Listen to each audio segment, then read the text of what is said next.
Why pick this particular fight with TikTok? It's already being sued by the feds for child privacy issues. It might even be banned in the United States. Tell us the underlying reason for pursuing this. Well, we know we're facing a youth mental health crisis in this country, and unfortunately, New Jersey is no exception.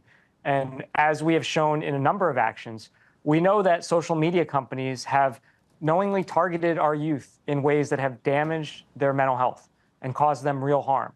And then to make matters worse, they've told the public that these products are safe when they themselves know they are not. So the lawsuits that New Jersey and several other states filed yesterday are meaningfully different than the lawsuit that you referenced that the Department of Justice filed. It's for violation of our state consumer laws for, again, misleading the public about the safety of their products and deliberately treating our youngest residents as nothing more than commodities. Let's talk about what's materially different from October the 24th last year, when New Jersey and other states also sued Meta, the parent company of Instagram or Facebook, again to protect children, mental health and the like.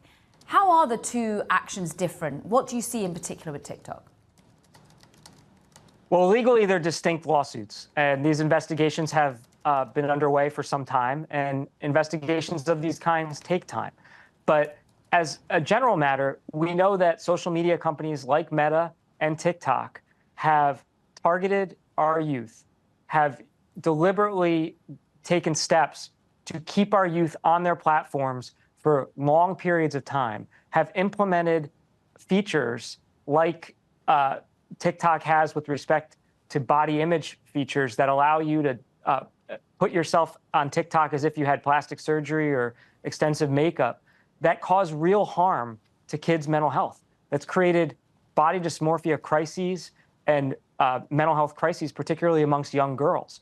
And so in that sense, the lawsuits are similar in that you see similar patterns across them, but they are distinct lawsuits. And Meta, because the Department of Justice had not filed a federal claim about children's privacy in Meta, we filed a claim there under that law, whereas the Department of Justice, as you noted, had stepped in on TikTok, so we did not need to file a federal claim. But otherwise, there are some similarities across the two complaints.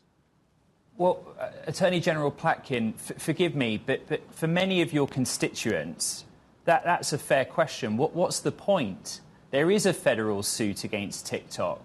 There's a legislative effort to get it banned in this country, and you've chosen a long path with this specific initiative. Why do it if there are all those others already in place, some of which have analogous goals with what you're trying to achieve? Well, the federal lawsuit, plain and simple, covers different conduct.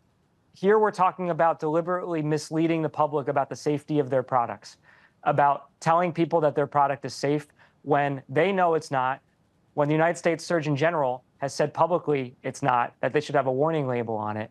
And kids are using TikTok in particular for hours and hours a day, when we know just a few hours of TikTok a day can cause significant mental health harms to our kids. Now, I'm the state's attorney general. I'm the chief law enforcement officer for 9.3 million people. My job is to keep them safe.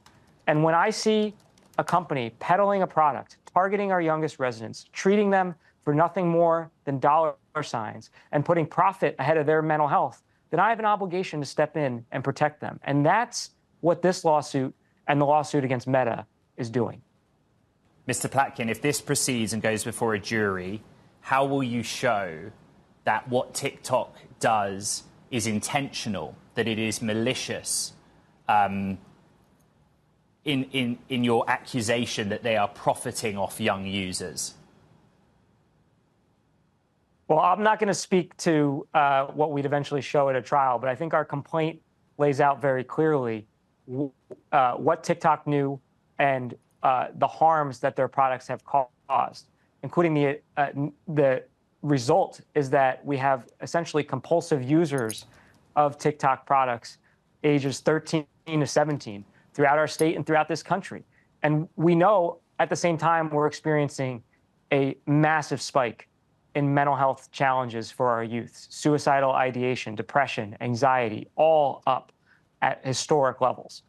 So we're very confident in the case that we've brought against TikTok. We obviously wouldn't bring a lawsuit like this if we didn't feel very confident in our case and if we weren't prepared to take on what is, as with Meta, one of the largest companies in the world.